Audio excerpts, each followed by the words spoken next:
Hello everybody, today we'll have another match analysis.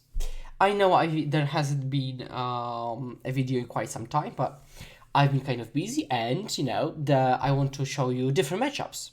And as we know, Pioneer consists of mostly the same matchups right now.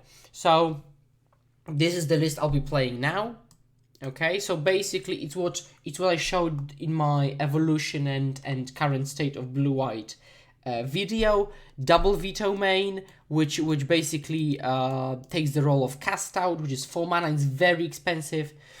One Elspeth, she's excellent at stabilizing as a one-off. Double Gideon of the Trials because of the meta inverter. The rest is kind of stock. Sideboard, 2 Rip, yup, 3 Mentor, love it, 1 Elspeth, and 1 Settle for the aggressive matchups. Triple Dispute, triple Gas, double Troll. I think it's mostly self-explanatory. Let's get to the match, shall we? Game 1. I open this hand. I'm on the draw. I really hate the fact I'm on the draw, but I look at this hand, I think I've got turn to interaction, and always a turn to interaction for me like just adds a lot of points to a hand when I'm not sure. I can cast both counter spells, then any land can let me cast Sabotage, right? Which creates very nice turn 2-3 curve, right? And then if it's 2-3, I might as well cycle one of them. So I think that's a perfectly fine and keepable hand. Elvish Mystic, I'm not a fan of seeing Elvish Mystic on the draw, and now I draw a Veto, which is most probably dead against an Elvish Mystic deck, but yep, Island go. Let's see what my opponent decides to do. Blooming Marsh and Love-Struck Beast. Sure. And now, what I think right now is that obviously it resolves, right? They have 1 drop, but question is, do I cycle Sensor? And I think I do, because I will have a turn to play in Castle Vantress, and if I don't cycle now, right, I untap, play the castle, pass, censor something, right, I won't be able to cycle the second one, so untap, and if I miss my land drop then, I'd have to commit 1 mana main phase to do it, right? If I cycle now, I will still be able to do the turn 2, turn 3, and turn 3 I'll be able to be fully untapped, rather than lose 1 mana then, okay? And you might have an argument that, okay, sure, but if you miss on the 3rd land drop, like, why would you cycle Cess at all? What if you miss on the land drop? My answer is, if I do, that's just too bad. Really, because I've got 25 lands in my deck, right? I'm on the draw, and I want 3rd land drop. So I've got 3 draw steps and a cycle. So if I miss in 4 draws, it's just difficult to do anything about it, right? And I'm not going to win by holding up Censor on the 3rd turn against my opponent who's already done that turn 2. And so I will be doing that. I will cycle Censor, hit Teferi, Hero of Dominaria. That's a classic, 5 drop Planeswalker is almost like a land. Veto. Oh, that's almost perfect. Yeah, so play a Castle Vantress, go. So I see this hand, I see, not going to pan out very well. My opponent goes to attack, attacks for 5. I take the damage, obviously. Now, another decision point. They pass, and I'm thinking, okay, what's the winning line? Because they're representing Coco, okay? So if I censor now, if I cycle Censor, and let's say I hit the land drop, right? That's my desired outcome. They play a Coco. Can I win? Not really, because I've got a ton of counter spells. So basically, I need to probably untap, just draw the land, play it, pass, and censor the Coco. And preferably the land would be white so that I can cycle the cast out. And again, if I cycle Censor now, like, I'm dead. Right? I'm just dead. So like that doesn't. I'm of the sea. So I'm not going to. I'm just again like I'm keeping the thing I said.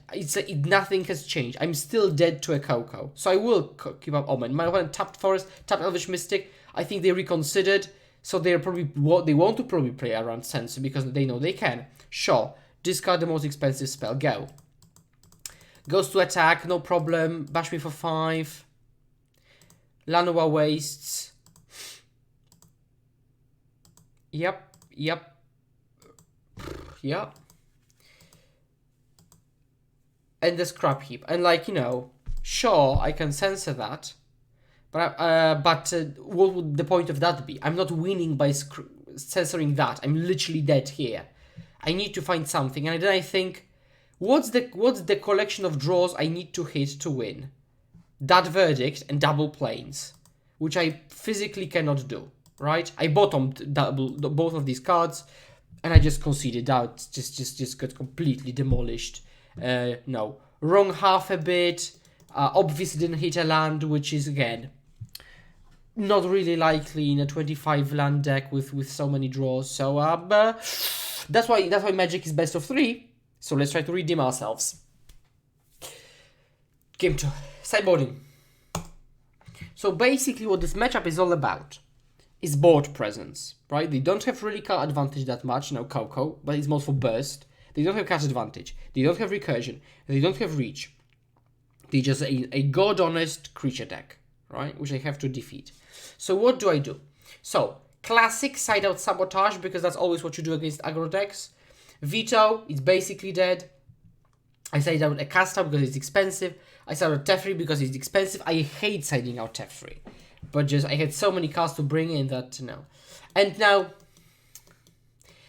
because I want to be playing to the board a lot with exactly these cards which I happen to have drawn, I think I won't have so much fuel for dig. Because again, I'll be playing to the board a lot with 3 Fairy, with Mentor, with Gideon, with Elspeth. So, yeah, but don't quote me on this one. Okay, certainly quote me on this one, but don't quote me on this one.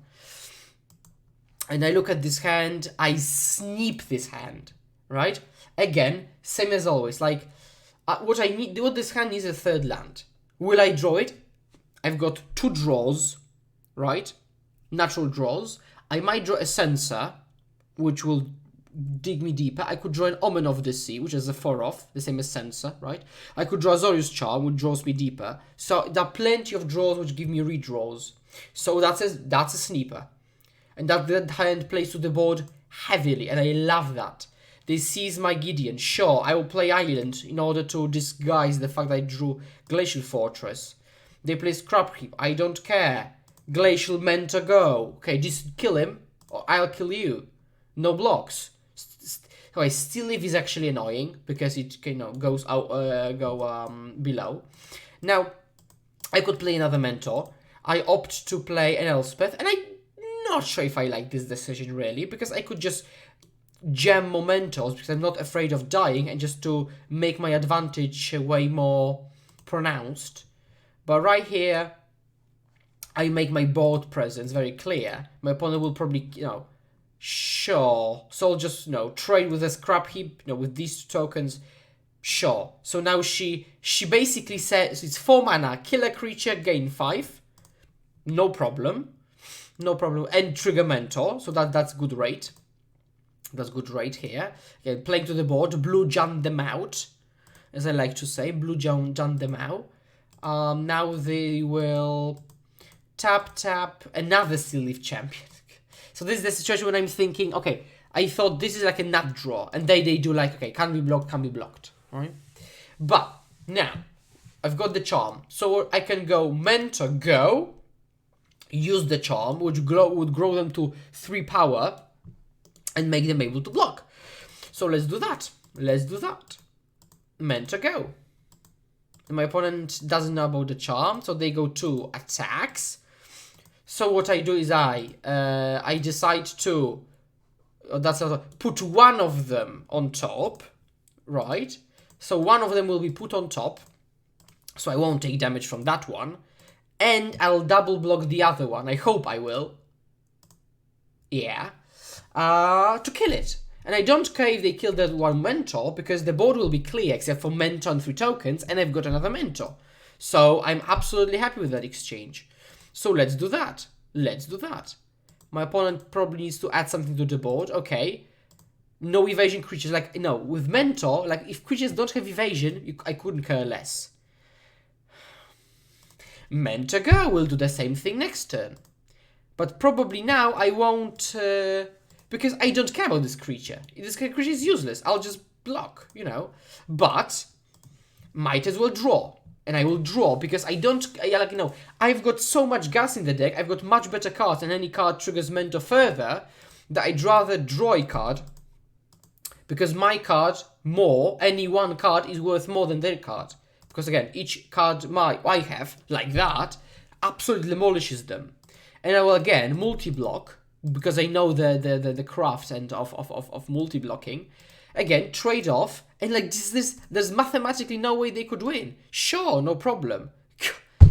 Okay, Omen of the Sea. I will pass, because again, no reason to do it main phase. I'll grow my creatures, no pressure. Just come at me, bro. No problem. You know, caster, Omen of the Sea triggers. I'm auto yielding all of them, because I won't be responding to them. Omen of the Sea trigger. I see Sensor Gust. Let's keep the Gust, yeah, placed with the board.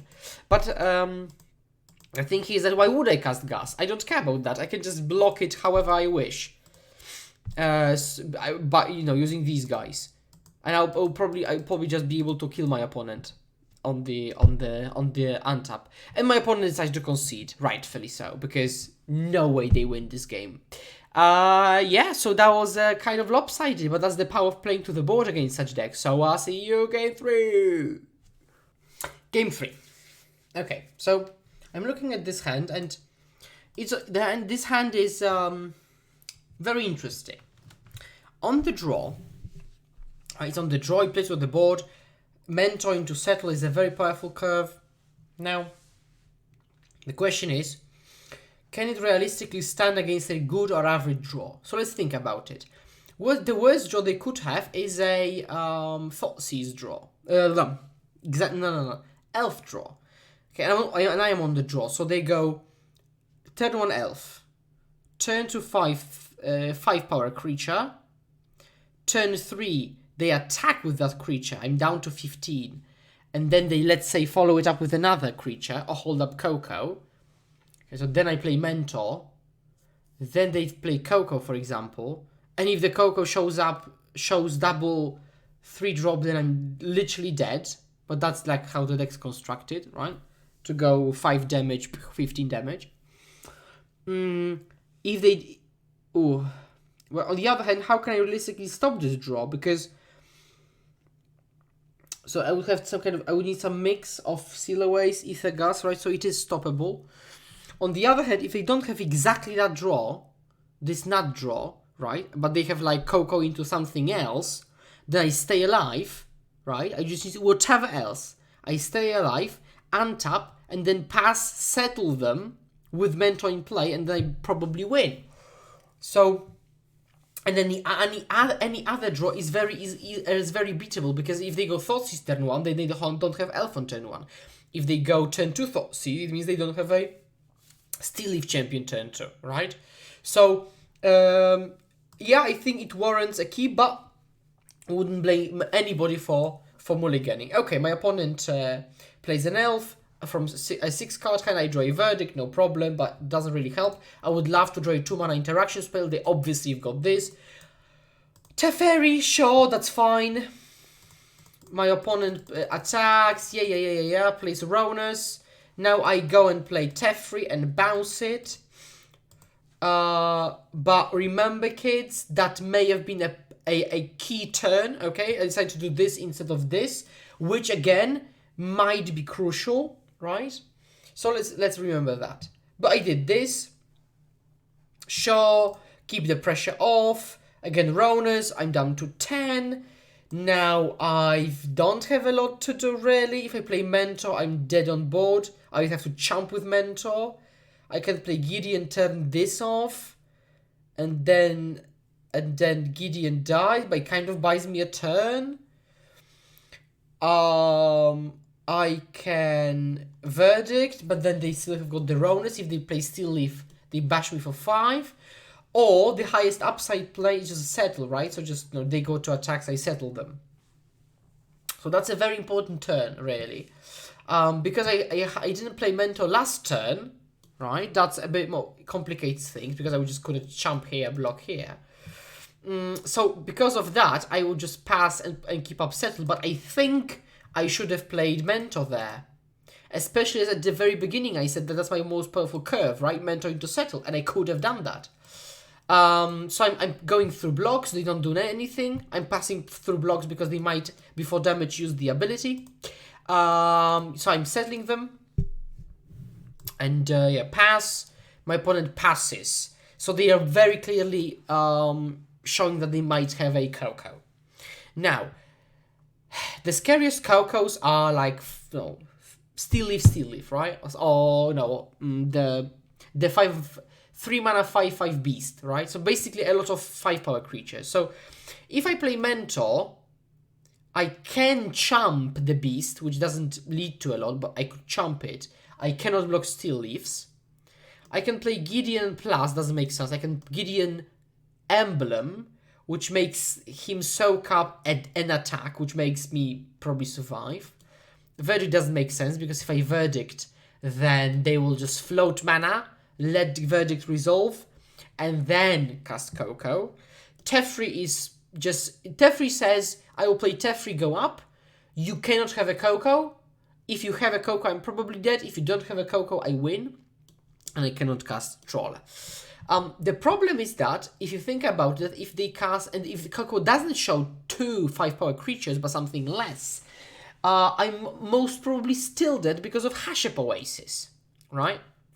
So I think what I actually should do, because again, I hadn't played Mentor, is Gideon 0, because of the way he soaks up damage. Now what I did was play... Whoa! What's happening? I played Teferi, which was a very bad decision. Then play this, which was lethal, but they forgot to use the Oasis. And they decided to kill Teferi, not me with Oasis. So I misplayed badly. But they also missed lethal, so I get another chance. What's my chance in this situation? Right? Again, I think the whole game would have been so much different if I'd played the Mentor turn 3. So it's turn 6, I can play Trawler, but if I play Trawler and block him, for example, I still get hit by 3, 4, and whatever comes from Coco, which is easily overpowering me, right? Because I will just go up to 10. So if they any Coco, I'm dead with Dream Trawler. I could cast Supreme Verdict, but then again, if they have Coco, and they just do, they will kill me with almost anything. They would have to hit like Beast, and no 1-drop. Or something like that. But if they hit like Elf, Scrap Heap, I'm also dead because of Oasis. So Verdict not the best. Mentor isn't a good proposition because I cannot block him and they can just pump him here. So probably the best option is to play Mentor, then Gideon, get a trigger, block with Mentor the Elf, with the token block the Scrap Heap, and plus on Steel Leaf. And that way they have to have 10, at least 7 power to kill me with. Now, it's absolutely super likely. So at this point, because I misplayed early in the game, I'm basically counting on them whiffing on a Coco or not having Coco, but that's the only chance I've got, even though my opponent just let me live another turn. So I play Mentor, they play double this, and and I'm dead, right? Basically this matchup is in general quite good, but my opponent pays the game. I mean pays the game. That's what the draw was. Because it was like, no, turn to this, Coco. So it was like, no, pacing the game. But no, one creature, 5 damage. Another creature, 5 damage. And they don't care if I kill them, because they've got it like, basically all the creatures are like glorified Boros charms, right? However, had I played Mentor turn 3, which I think was super reasonable, if I'm not misremembering now the game, it would have been completely different. I would have played to the board, basically, right? I would have blocked somewhere, chumped somewhere, any instant speed spell I could have drawn, like Omen or Charm or Seal Away, would have blown them out, because this would have grown. And so I think I misplayed the game, and I'm rightfully punished for that. I'm not saying that's a bad matchup. It's kind of straightforward. I should have maybe even mulliganed, because I've got very powerful cards in my deck. I've got the Sensor, I've got the Ethergast, Charm, Seal Away. I've got a lot of interaction, and I settled on this hand, which might have also been a mistake. So plenty of mistakes in that game, even though from my opponent's side of the board, it was just like, again, slam, slam, slam, slam, right? But I had plenty of decisions, and that's kind of what I want you to think about when you stop playing a game of Magic. Like, you can tilt that obviously they had Elf, Steel Leaf, Coco, right? And you could tilt and just be salty. However, it's way more productive to just sit down and say, okay, could I have done something differently? And you could think about the game you played. So I had gameplay mistakes. You could think about keeping decisions, which I also made the mistake. You could think about sideboarding decisions, right? You could think about deck construction decisions, right? A lot of things somebody could have done. Very rarely will it really come down to they had nuts and I had nothing, right? So thank you very much for that match. Please remember, hold my hand. Let's pass the turn together. See you next time. Cheers.